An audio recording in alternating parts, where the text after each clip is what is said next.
재밌는 얘기가 있습니다. 막 트웨인이라는 사람이 미국의 유명한 작가인데 이런 말을 남겼어요. 개와 고양이를 한 우리에 넣어봤다. 그랬더니 이 기대를 뛰어넘어서 개와 고양이가 잘 지냈다는 거예요.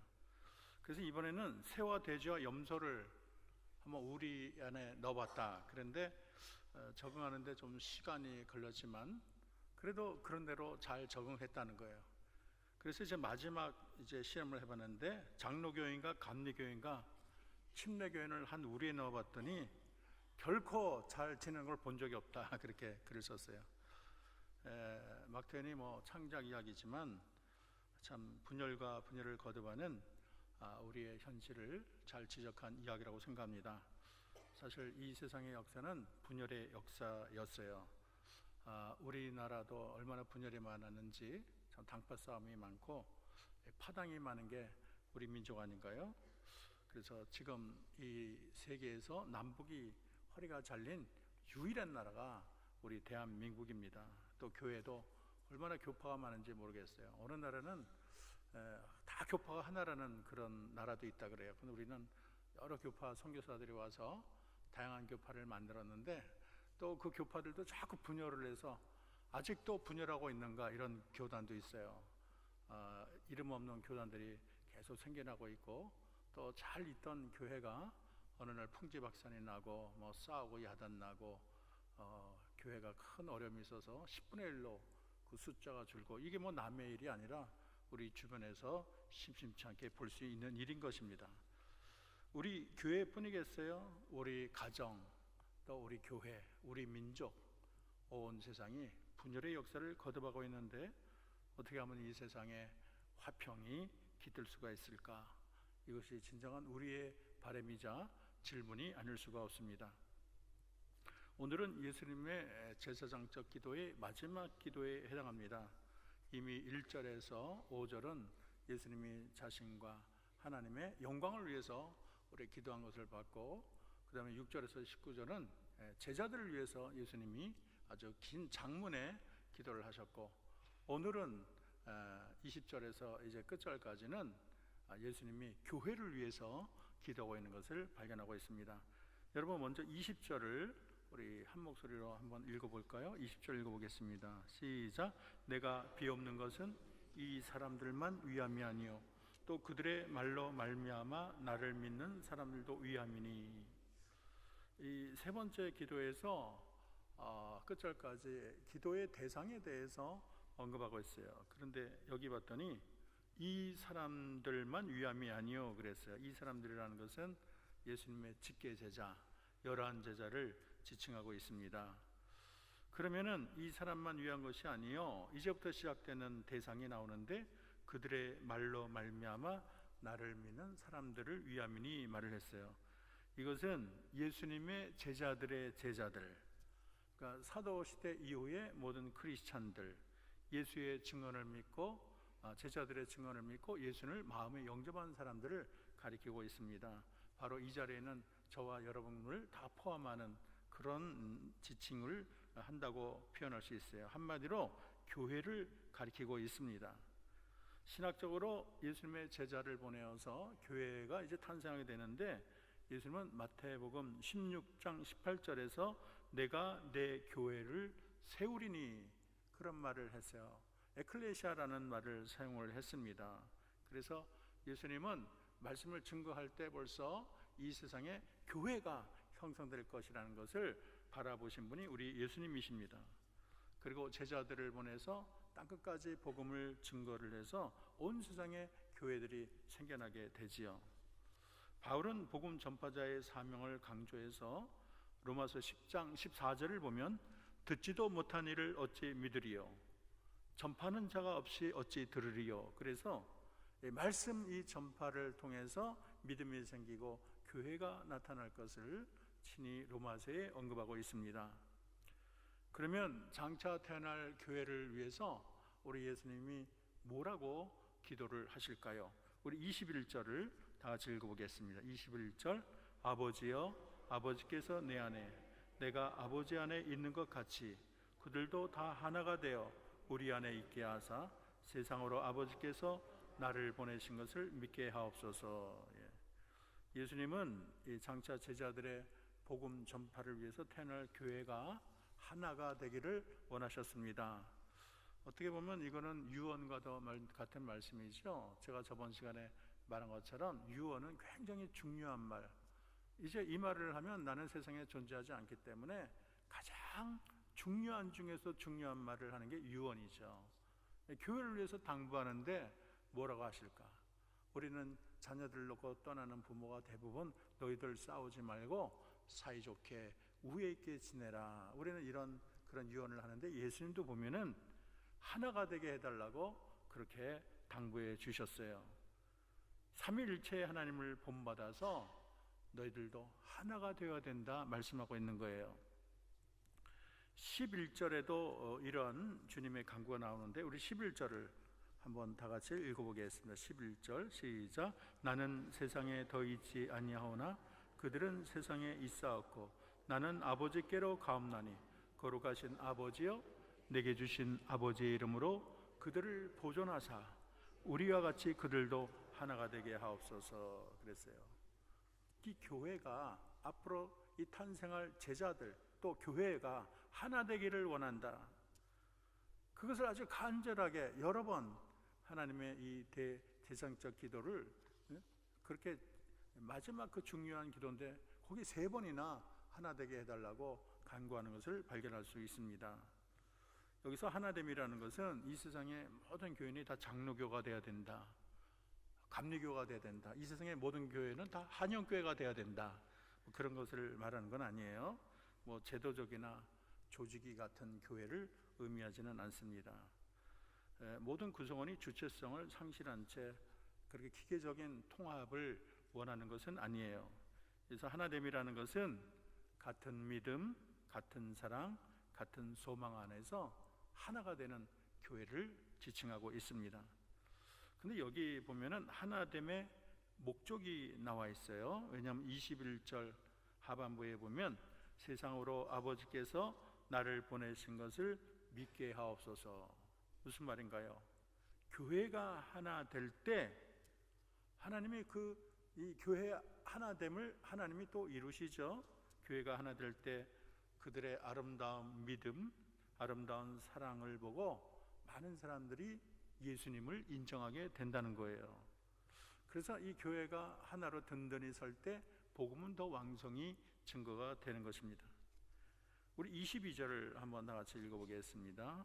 내게 주신 영광을 내가 그들에게 주었사오니 이는 우리가 하나가 된 것 같이 그들도 하나가 되게 하려 함이라 그랬어요.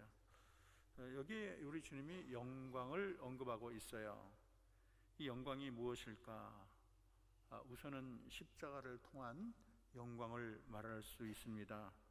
이 제사장적 기도의 특징은 십자가와 이 영광을 연결하는 데 있습니다. 여러분, 이성의 눈으로 볼 때는 십자가는 저주의 자리죠. 실패의 자리고 또 죄와 사망의 자리고 넌더리가 나는 자리예요. 거긴 극악한 죄인이 죽는 것이, 로마 시민은 거기에다 죽게 안 해요. 이 세상에 가장 극악한 죄, 근데 로마 시민 아닌 사람만 십자가에 못 박게 했습니다. 그래서 이 십자가는 영광과는 굉장히 상반된 것처럼 사람들 눈에 보이지요. 그런데 이 이성의 안경을 벗고 우리가 믿음의 안경을 보고 십자가를 보면 이 십자가는 마치 보석 창고를 여는 문처럼 영광에 진입하는 개선문과도 같은 것입니다. 그래서 험하고 투박하고 이 험해 보이는 십자가 문을 열면 그 안에 의의 보석, 지혜의 보석, 영생의 보석과 같은 이 영광의 보석들이 그 안에 아주 찬란하게 빛을 발하는 거예요. 이 십자가는 예수님에게도 영광입니다. 예수님은 물론 십자가의 죄인의 모습으로 돌아가셨지만 영광의 몸으로 부활을 하셨고 또 십자가를 통해서 멸망에 빠질 수많은 영혼들을 구원하셨어요. 그래서 그들을 어둠의 나라에서 빛의 나라로 인도하셨습니다. 결국에 모든 무릎이 우리 주님 앞에 무릎 꿇게 하는 역사가 나타나게 되는 것이죠. 그래서 그들은 영원히 구원하심이 보좌에 앉으신 우리 하나님과 어린 양에게 있도다. 그리고 영원한 찬송을 하나님께 올리게 될 것입니다. 그런 의미에서 십자가를 통한 이 영광은 대단한 영광이에요. 또 십자가는 우리 성도들에게 있어서도 영광입니다. 22절에 보면, 그 하반절에 보면 내게 주신 영광을 내가 그들에게도 주었사오니 말을 하고 있어요. 우리 성도들은 십자가 구속의 은총, 또 십자가 구속의 영광을 우리가 누리게 된 거예요.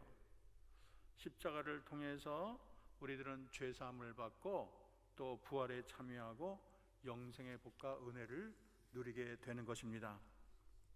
예수님은 십자가 구속의 영광을 혼자 이렇게 가로막고 혼자 누리는 것이 아니고 이 십자가 이 영광을 모든 믿는 자들에게 나눠주셨어요. 그래서 성도들은 썩어질 백성이 아니라 하늘나라 백성이 되었고 또 하늘나라 기업을 누리게 되었습니다.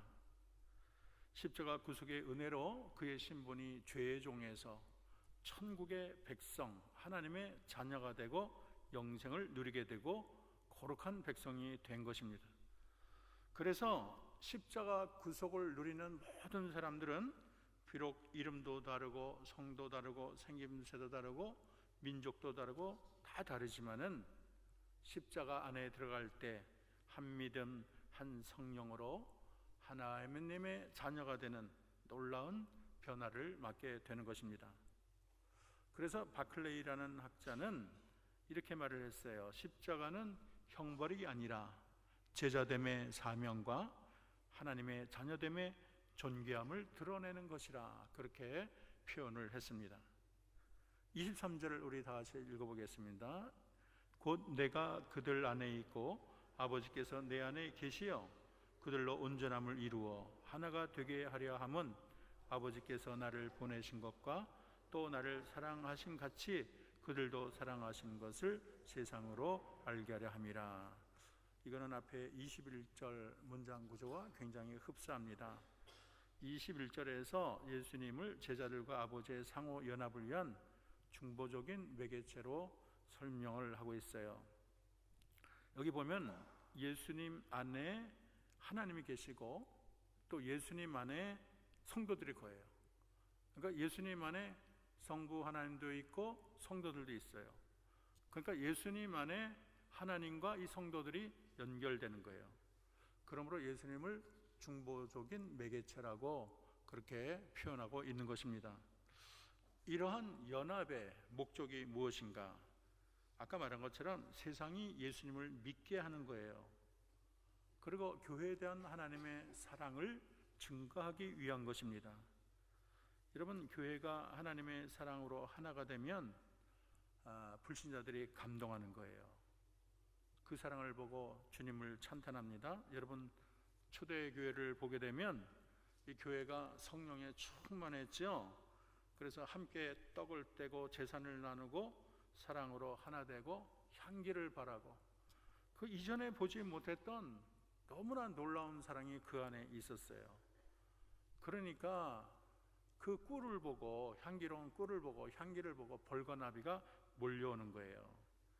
그래서 설령 믿음이 없는 자라도 그 아름다운 공동체를 보고 이야 참 멋있다, 나도 한번 가고 싶다 그러면서 교회에 몰려오고 또 믿음을 갖게 되는 것입니다. 우리 24절을 다 같이 보겠습니다.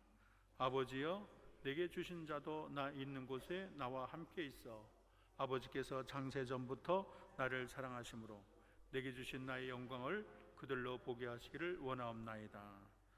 나 있는 곳에 내게 주신 자도 함께 있다는 말이 유명한 말이에요. 이것은 바로 우리 주님과 함께 거하게 될 천국을 의미하고 있습니다. 천국에서 제자들은 자기들이 이 땅에서 정말로 신발 신고 우리가 모래바람을 일으키며 따라갔던 그 예수님, 또 같이 식사를 나눴던 예수님, 같이 또 말씀을 나눴던 예수님, 또 생선을 같이 드시고 또 십자가를 지신 그 예수님이 천국에 가봤더니 보통 분이 아닌 거예요.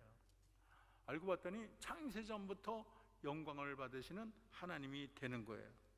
그분이 바로 천국의 창설자고 우리 인간을 지으신 창조주라는 것을 천국에 가면 너무나 놀라울 정도로 참 우리가 주님을 새롭게 발견하고, 그뿐 아니라 예수님과 함께 영원한 영광의 참석자가 되는 것입니다. 예수님은 앞선 제자들에게 나의 가는 곳을 올 수 없다 13점 33절에서 말한 후에 베드로에게 후에는 따라오리라 말을 했어요. 이거는 약간 종말론적인 소망을 말하는데, 예수님은 세상에 좀 더 오래 있지 않을 것입니다. 그것은 십자가 고난을 얘기하고 있어요. 그리고 다가올 영광을 예고하고 있습니다.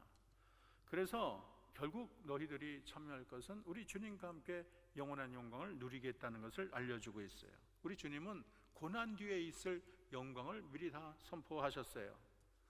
제자들은 그리스도와 연합을 해서 이미 영광에는 참여했지만, 정말 주님이 다시 오시는 그날 보좌에 앉으신 진정한 영광에 또 참여하게 되는 것입니다.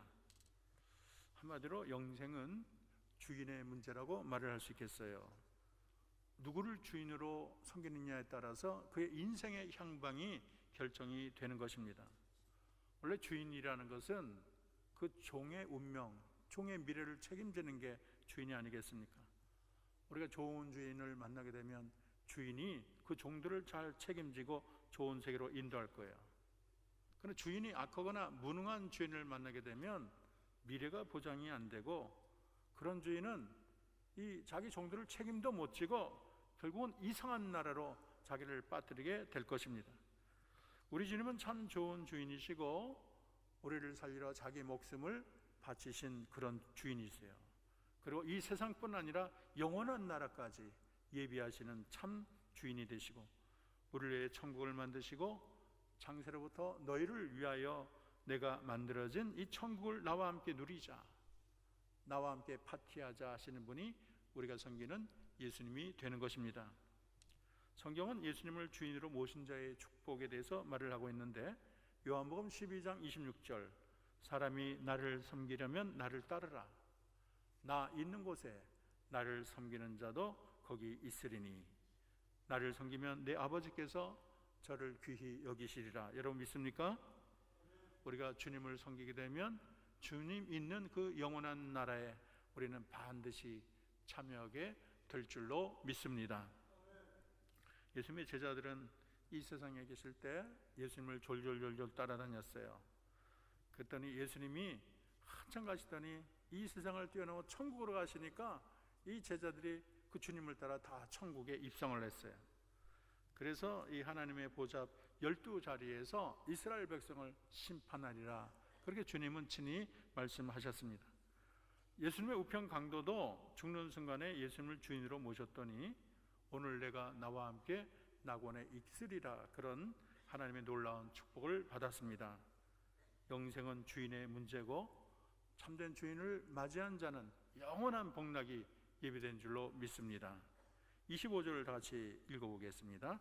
의로우신 아버지여, 세상이 아버지를 알지 못하여도 나는 아버지를 알았사옵고 그들도 아버지께서 나를 보내신 줄을 알았사옵나이다.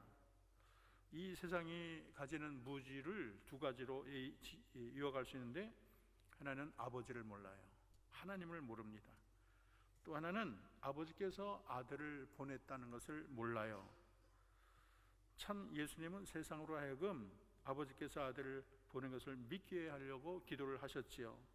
그 믿음을 위해서 제자들이 하나님의 사랑 안에서 하나 되기를 기도하셨어요.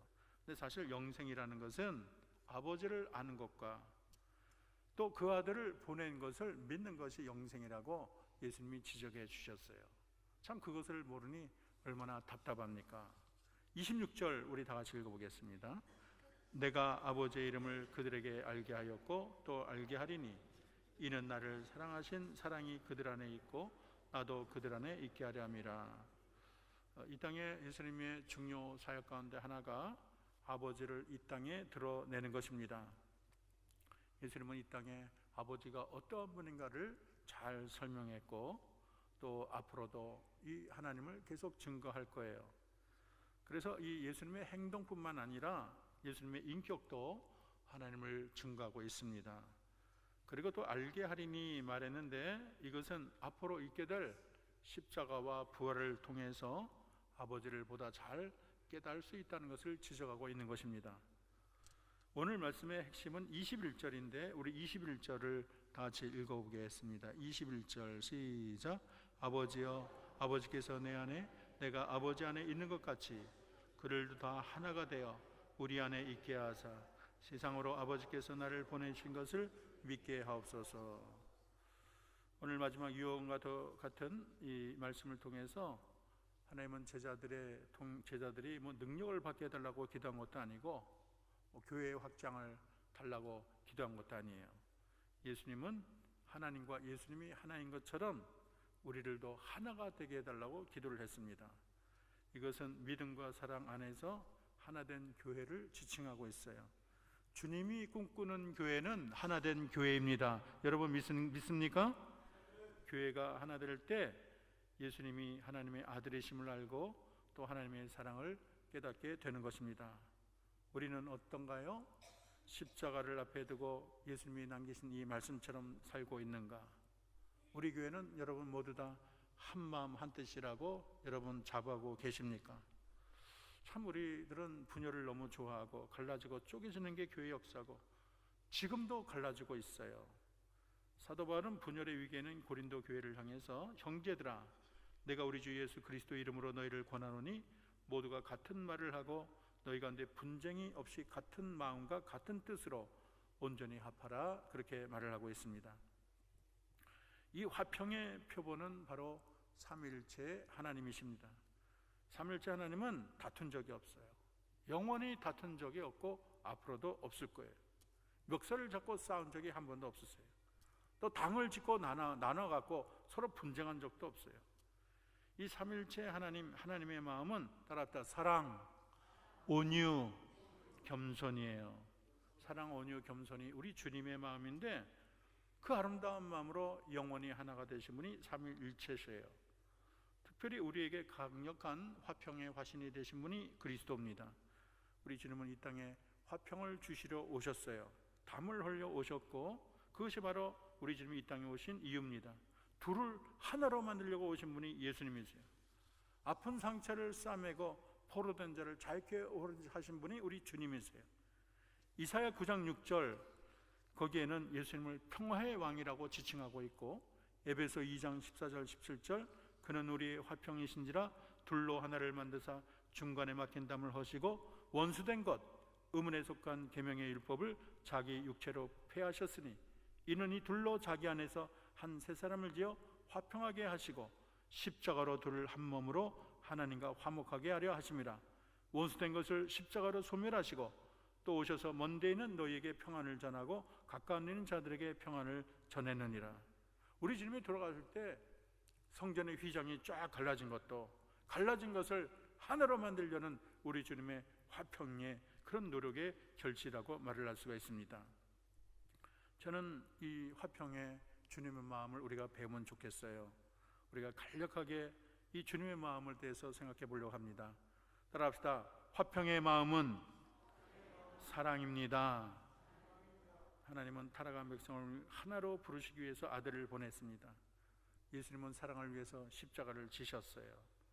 사랑이 허다한 허물을 덮고 하나로 만들 줄로 믿습니다. 국경을 접한 데서 평화를 유지하는 두 나라가 있는데 남미의 아르헨티나, 칠레예요. 근데 1899년 전쟁이 터질 뻔했어요. 두 나라 종교 지도자가 외쳤어요. 사랑만이 양국의 평화를 유지하는 길이다. 전쟁은 우리 후손에게 살상만 가져다 올 뿐이다. 국민들이 종교 지도자의 소리에 귀를 기울였어요. 그리고 대포를 녹였습니다. 양국의 안데스 산맥 그 국경에다가 그리스도 동상을 세우고 이런 글을 남겼어요. 그는 우리의 화평이신지라 둘을 하나로 만드신지라. 그래서 그 사이에 전쟁이 사라지고 말았어요. 여러분, 우리 안에도 사랑을 가득 심어서 여러분을 통해서 화평이 우리 교회에, 우리 사회에, 우리 민족에 이루어지기를 소원합니다. 두 번째는 평안의 마음은 따라합시다. 온유입니다. 우리 하나님은 상한 갈대도 꺾지 않고 꺼져가는 등불도 끄지 않는다고 했어요. 예수님은 온유하셔서 십자가에서 돌아가실 때 조롱하는 사람들, 멸시하는 자들, 그런 자들에게 화가 난다. 이 배망덕한 자식들, 어두운 자식들, 내가 이렇게까지 십자가 지는데 여기서도 나를 욕해? 그렇게 뛰어내리지 않았어요. 그렇게 됐으면 구원이 허사였죠. 예수님은 그 자리에도 저의 죄를 용서해달라고 하나님께 기도했습니다. 정말 온유한 분이세요. 온유가 영원한 평화를 만드는 줄로 믿습니다. 온유는 윤활유 같아서 각박한 사회를 부드럽게 해요. 요즘 어르신들이 관절이 안 좋아서 아주 무릎이 괴로운데 그게 뭐냐면 연골이 닳아서 그래요. 이 연골이 뼈와 뼈를 부드럽게 연결해 주잖아요. 온유는 넓은 바다 같아서 모두를 품어주고, 온유는 쉼표 같아서 바쁜 인생길에 여유로움을 줍니다. 온유는 영혼을 따스하게 되는 담요라고 말할 수가 있어요. 온유는 목마른 토끼가 목을 축일 수 있는 옹달샘이고, 퀴퀴한 세상을 향기롭게 하는 향수고, 평화를 이루는 미확인 줄로 믿습니다. 마지막으로 평화를 이루는 하나됨은 따라합시다. 겸손입니다. 마음이 교만한 사람은 늘 다른 사람만 지적해요. 항상 입에서 누구는 어쩌고 누구는 어쩌고. 그 마음이 교만해서 그래요. 분열의 이유 중에 큰 이유는 내 탓이 아니고 당신 탓이 문제예요. 내 잘못이 아니고 네 잘못이다가 문제가 되는 거예요. 너보다 내가 더 거룩해, 이게 문제가 되는 거예요. 마음이 높으니까 하나 되기가 어렵습니다. 인간은 끊임없이 높아지려고 해요. 사탄은 언제나 너를 높여라, 높아져라, 저 보좌까지 올라가라 하는 거니 사탄이에요. 그러나 우리 주님은 저 산보다 높고 우주보다 크신 하나님이지만은 낮은 피조물로 오셨고 십자가로 또 저 무덤까지 자신의 모든 것을 다 하나님께 내려놓고 낮은 데를 향하신 분이 우리 주님이십니다. 결국에는 바보가 되셨고 뺨을 맞아도 때릴 줄 모르고 욕을 당해도 욕할 줄 모릅니다. 여러분, 우리가 낮아지면 누구나 품을 수 있고 낮아지면 무엇이든 이해할 수 있어요. 우리 모두가 저 마음이 겸손해져서 서로를 나보다 낮게 여기는 은혜로운 공동체 되기를 축원합니다. 가장 비참한 사회는 섬기려는 자가 없는 사회, 섬기는 자가 결핍된 사회는 희망이 없어요. 다들 마음이 높아서 도대체 하나가 될 수가 없어요. 하나됨의 마음, 화평의 마음은 우리 크리스찬의 필수 성품인데 히브리서 12장 14절 모든 사람으로 더불어 화평함과 거룩함을 좇으라. 이것이 없이는 아무도 주를 보지 못하리라. 화평한 자가 하나님의 아들이라 일컬음을 얻게 될 것입니다. 우리 마음속에 원망이나 증오나 교만, 이 모든 우리 가시와 같은 이 모든 마음의 그런 풀들을 다 뽑아내고 여러분 마음에 온유와 겸손, 사랑으로 가득 채워서 참 그 사람만 가면 싸우다가 평화롭게 되고 그 사람만 가면 참 모든 사람의 마음이 참 위로를 받고 그런 자가 되기를 저와 여러분 모두가 되기를 진심으로 기도합니다. 자, 이 시간에 우리가 다 같이 통성으로 기도할 텐데 하나님, 우리 가정을 평화를 주세요. 하나님, 제가 성격이 못돼서 우리 아내가 상처를 받고 내가 성격이 참 너무 날카로워서 내 아들, 딸이 상처가 많습니다. 하나님, 나를 고쳐 주시옵소서. 하나님, 내가 좀 모자라는 게 많아서 우리 교회가 시끄럽습니다. 하나님, 내 입술을 다스려 주시고 내 마음에 온유와 겸손을 주옵소서. 하나님, 나를 통해서 우리 민족이 아버지 또 아버지 힘들어합니다. 우리 모든 구성원들, 국민 하나하나가 온유와 겸손과 사랑으로 우리 나라가 하나 되는 복된 해를 누리게 하옵소서. 다 같이 통성으로 하나님께 기도하겠습니다. 고맙고 감사하신 하나님, 오늘 말씀을 통해서 우리 주님이 대제사장적 기도, 앞으로 탄생할 교회를 위해서 벌써 기도를 하셨습니다. 하나님, 정말 귀하고 귀한 시간, 마지막 아버지 유언을 남기는 그 시간에 앞으로 탄생할 교회를 위해서 기도를 했습니다. 아버지여, 아버지께서 내 안에, 내가 아버지 안에 있는 것 같이 그들도 하나가 되어 우리 안에 있게 하사 세상으로 아버지께서 나를 보내신 것을 믿게 하옵소서. 내게 주신 영광을 내가 그들에게 주었사오니 이는 우리가 하나 된 것 같이 그들도 하나가 되려 함이니이다. 내가 그들 안에 있고 아버지께서 내 안에 계시며 그들로 온전함을 이루어 하나가 되게 하려 함은 아버지께서 나를 보내신 것과 또 나를 사랑하신 같이 그들도 사랑하신 것을 세상으로 알게 하려 함이니이다. 아버지여 내게 주신 자도 나 있는 곳에 함께 있어 아버지께서 창세전부터 나를 사랑하심으로 내게 주신 나의 영광을 그들로 보게 하시기를 원하나이다. 의로우신 아버지여 세상이 아버지를 알지 못하여도 나는 아버지를 알았어 그들도 아버지께서 나를 보내신 줄 알았사옵니다. 내가 아버지의 이름을 그들에게 알게 하였고 또 알게 하리니 이는 나를 사랑하신 사랑이 그들 안에 있고 나들 그들 안에 있게 하려 함이라. 하나님 오늘 아버지 예수님의 말씀처럼 우리가 하나 되게 하옵소서. 내 마음에 온유를 심어주세요. 겸손을 심어주세요. 사랑을 심어주세요. 우리는 가끔 내 마음이 교만합니다. 내 마음이 혈기로 가득 찰 때가 많습니다. 상대방 마음을 아프게 하는 말을 함부로 내뱉을 때가 있습니다. 내 마음이 가끔 교만이 불쑥불쑥 혈기가 불쑥불쑥 솟아나올 때가 있습니다. 내 때문에 내 남편이 내 아내가 힘들어하고 내 딸이 내 아들이 힘들어합니다. 나를 통해서 직장 동료가 너무나 힘들고 머리를 흔듭니다. 하나님 나를 복종시켜 주시며 하나님 하나를 이루는 화평의 마음을 허락해 주옵소서. 늘 온유하게 하시고 늘 겸손하게 하시고 하나님의 뜻을 이루게 하옵소서.